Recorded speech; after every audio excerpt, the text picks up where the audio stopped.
Hello defence lovers, आपका स्वागत है आज के इस वीडियो में। हम लोग बात करने वाले हैं यूक्रेन के बारे में और समझने वाले हैं F-16 को लेकर जो क्लेम्स किए जा रहे हैं।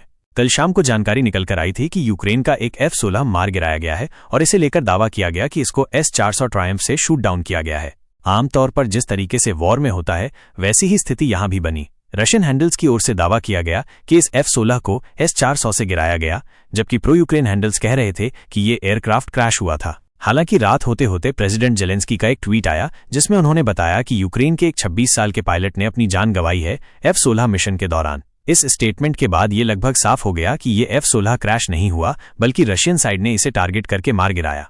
देखिए, ये पहली बार नहीं है जब कोई F-16 गिराया गया हो। ग्रीस ने मिराज 2000 से टर्की का F-16 गिराया था, भारत ने MiG-21 से पाकिस्तान का F-16 गिराया था और अब रशिया ने S-400 से यूक्रेनी F-16 को मार गिराया है। वैसे ये यूक्रेन का पहला F-16 लॉस नहीं है। अगस्त 2024 में भी एक F-16 खोया गया था और उस समय रिपोर्ट्स थीं कि ये फ्रेंडली फायर था, जहां यूक्रेन की खुद की SAM surface to air missile ने उसे गिराया था।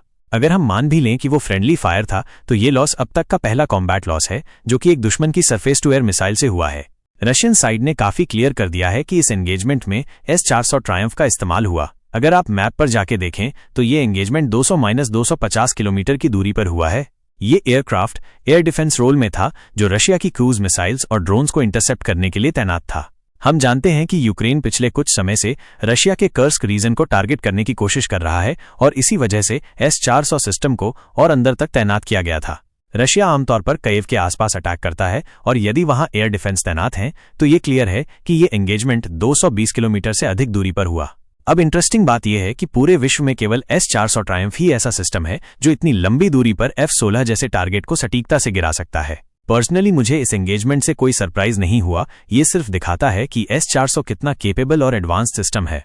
भारत सरकार ने भी संशयों के खतरे के बावजूद इस सिस्टम को खरीदा और अब ये बिल्कुल वाजिब डिसीजन लगता है। इसी तरह टर्की ने भी F-16 प्रोग्राम से बाहर निकाले जाने के बावजूद S-400 को नहीं छोड़ा और यही कारण है कि यूएस नहीं चाहता कि कोई भी देश S-400 जैसा सिस्टम रखे, क्योंकि इसकी असली ताकत अमेरिका और यूरोप अच्छी तरह से जानते हैं।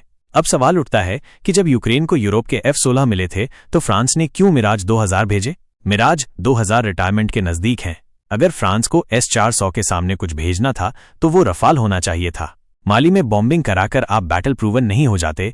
ये मौका था जब आप प्रूव कर सकते थे कि रफाल S-400 के सामने खड़ा हो सकता है। लेकिन अगर S-400 ने एक भी रफाल गिरा दिया होता तो रफाल का पूरा मार्केट खत्म हो सकता था और हम जानते हैं कि फ्रांस के लिए सबसे जरूरी चीज है बिजनेस। इसी के साथ आज के इस वीडियो में बस इतना ही। वीडियो को अंत तक देखने के लिए बहुत धन्यवाद। देखते रहिए डिकोड डिफेंस। जय हिंद,